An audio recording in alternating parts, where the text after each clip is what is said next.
Kami dari kelompok Cina ingin menjelaskan tentang keterkaitan dunia bisnis dengan ekonomi internasional serta kebijakan perdagangan yang ada. Sebelumnya, saya akan memperkenalkan diri terlebih dahulu. Perkenalkan, nama saya Aptia Sildi dan rekan saya. Perkenalkan, nama saya Silsa Sabita. Nama saya Raihan Ferdian Putra. Materi yang akan kita jelaskan, yang pertama ada pengaruh ekonomi internasional pada dunia bisnis, yang kedua ada globalisasi ekonomi dan tujuan kebijakan perdagangan internasional atau KPI, yang ketiga ada instrumen KPI, yang keempat ada KPI di Indonesia. Yang pertama, pengaruh ekonomi internasional pada dunia bisnis. Globalisasi merupakan keadaan di mana berbagai negara dari belahan dunia mempunyai koneksi yang mudah untuk saling berinteraksi dan menjalin kerjasama. Dalam ilmu ekonomi, globalisasi dapat diartikan sebagai proses di mana bisnis, organisasi, dan negara mulai beroperasi dalam skala internasional. Globalisasi ekonomi berhubungan erat dengan perdagangan bebas yang berusaha menghilangkan hambatan-hambatan dalam perdagangan internasional. Hambatan-hambatan itu misalnya tarif ekspor atau impor yang terlalu tinggi sehingga membuat harga produk menjadi tidak kompetitif. Pada prinsipnya, globalisasi mencoba menghilangkan atau meminimalisir permasalahan ekonomi yang terjadi dalam perdagangan internasional. Oke, selanjutnya pengaruh ekonomi internasional pada dunia bisnis. Nah, di sini dibagi dua menjadi pengaruh ekonomi terhadap perdagangan internasional dan pengaruh ekonomi internasional terdapat investasi asing langsung atau FDI. Nah, kita pertama bahas pengaruh ekonomi internasional pada dunia bisnis terhadap perdagangan internasional. Nah, di perdagangan internasional ini dibagi menjadi dua lagi, terhadap ekspor dan impornya dan terhadap diversifikasi pasar. Nah, pertama kita bahas terhadap ekspor dan impor. Jadi pengaruh ekonomi internasional pada dunia bisnis ini terhadap ekspor dan impor itu dapat memperluas pasar mereka dengan mengekspor produk ke negara lain, dan sebaliknya mereka juga dapat mengimpor bahan baku atau barang jadi yang tidak tersedia di pasar domestik, yang dapat mengurangi biaya produksi dan meningkatkan profitabilitas. Nah, kemudian kita bahas terhadap diversifikasi pasar. Nah, pengaruh ekonomi internasional pada dunia bisnis ini dapat mengakses pasar internasional. Perusahaan ini dapat mendiversifikasi resiko pasar domestik yang mungkin sedang lesu atau mengalami resesi. Nah, kemudian kita bahas terhadap investasi asing langsung atau FDI. Yang pertama itu pengaruh ekonomi internasional terhadap modal dan teknologi. Nah, investasi asing langsung atau FDI ini membawa modal dan teknologi ke negara tuan rumah, meningkatkan efisiensi dan produktivitas perusahaan lokal. Terus pengaruh ekonomi internasional terhadap penciptaan lingkungan kerja. Nah, investasi ini dari perusahaan asing seringkali menciptakan lapangan kerja baru dan meningkatkan keterampilan tenaga kerja lokal melalui transfer pengetahuan. Next, ada dampak positif dan negatif dari pengaruh ekonomi internasional pada dunia bisnis.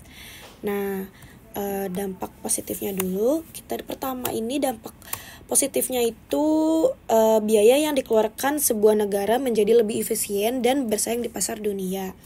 Nah, yang kedua, mendorong pertumbuhan ekonomi negara berkembang yang terlibat dalam globalisasi tersebut. Yang ketiga, menurunkan angka tingkat kemiskinan di dunia. Yang keempat, meningkatkan variasi komoditi barang dan jasa di suatu negara. Dan yang terakhir, dampak positifnya itu meningkatkan pendapatan per kapita global. Geser ke dampak negatif. Yang pertama itu terjadinya ketimpangan pendapatan per kapita antara negara maju dan negara berkembang. Kemudian meningkatkan ketimpangan pendapatan di sebuah negara. Yang ketiga, mekanisme penyesuaian ekonomi di sebuah negara tersebut bisa menjadi tidak efektif. Yang keempat, kemungkinan terjadinya kerusakan lingkungan itu semakin tinggi. Dan yang terakhir, dampak negatifnya itu meningkatkan sensitivitas dan instabilitas ekonomi terhadap berbagai fenomena yang bisa terjadi. Selanjutnya ada tentang globalisasi ekonomi. Nah, globalisasi dan perdagangan internasional adalah topik yang sangat penting dalam era modern ini. Globalisasi mengacu pada integrasi ekonomi, politik, dan sosial antar negara-negara di seluruh dunia. Perdagangan internasional sendiri adalah bagian penting dari globalisasi yang melibatkan aliran barang dan jasa antara negara-negara. Tujuan Kebijakan Perdagangan Internasional atau KPI. Tujuan kebijakan perdagangan internasional untuk suatu negara adalah untuk meningkatkan kesejahteraan masyarakatnya. Tujuan kebijakan perdagangan internasional ialah untuk mendapatkan manfaat perdagangan yang akan menambah pendapatan dari suatu negara. Adapun tujuan kebijakan perdagangan internasional lainnya, seperti yang pertama adalah memaksimalkan produk dalam negeri, yang kedua memelihara tradisional nasional, yang ketiga menjaga stabilitas nasional, yang keempat memperluas lapangan kerja, yang kelima membantu mempererat hubungan dengan negara-negara lainnya, yang keenam meningkatkan pertumbuhan sektor ekonomi.